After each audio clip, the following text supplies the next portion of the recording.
I received a message at 2:17 a.m. It was from my own number. The text said, "Don't go to the hospital tomorrow." At first, I thought it was a prank, but then another message came. "If you go, you will die." My heart started racing. Because tomorrow, I had an important medical appointment. I checked my call history. No outgoing messages.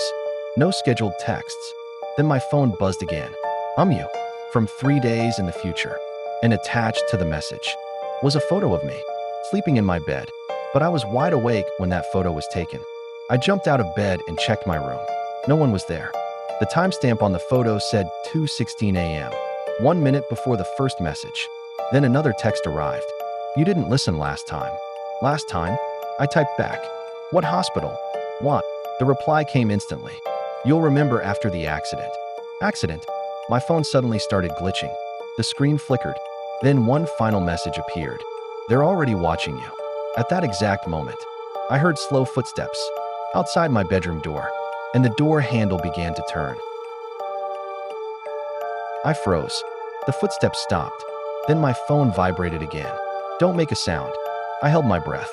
After a few seconds, the footsteps walked away. I waited 5 minutes before opening the door. The hallway was empty. That's when I noticed something chilling.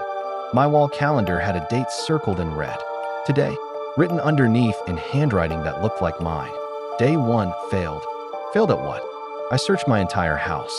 Nothing was stolen. No signs of forced entry. But my laptop was open. A video was paused on the screen. It was security footage from inside my own house. The timestamp said 3 days from now. In the video, I was lying on a hospital bed. Machines beeping. Doctors rushing. Then future me looked directly into the camera and whispered, "This is where it starts." Starts? What? Future me spoke softly. "You need to trust me." I didn't want to, but I had no choice. He said the hospital wasn't for treatment. It was a testing facility. They experiment on people who survive fatal events. And I was supposed to die there. "But you didn't," he said.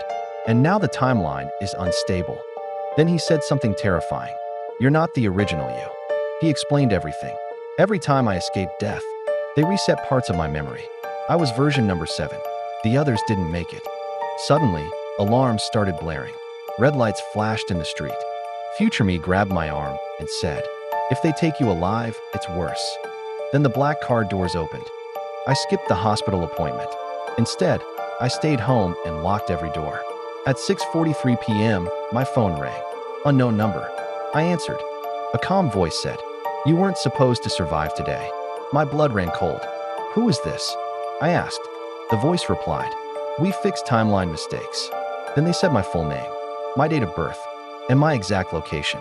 Then the power went out. Total darkness. My phone lit up. A message from future me. "They found you." I ran to the window. Outside, a black car was parked. Engine running. No headlights. Someone stepped out. They were wearing a hospital bracelet with my name on it, and they looked exactly like me. Men in white coats rushed toward us. Future me didn't fight. He only whispered, "You need to run. Trust no one." Before I could ask, he shoved a small USB drive into my hand. They wipe memories, but this holds proof. Memorize everything. Burn the rest. The men grabbed him. His eyes met mine one last time. Calm, resigned. Then, in a sudden burst of movement, I dove through the nearest door, a narrow maintenance stairwell I'd noticed earlier. The white coats shouted, but the building was a maze of corridors and dead ends. I ran, heart hammering, down the fire escape into the night. I didn't look back. I reached the street. Cold air hit my face. I hid the USB under my coat and kept moving until I reached a 24-hour diner.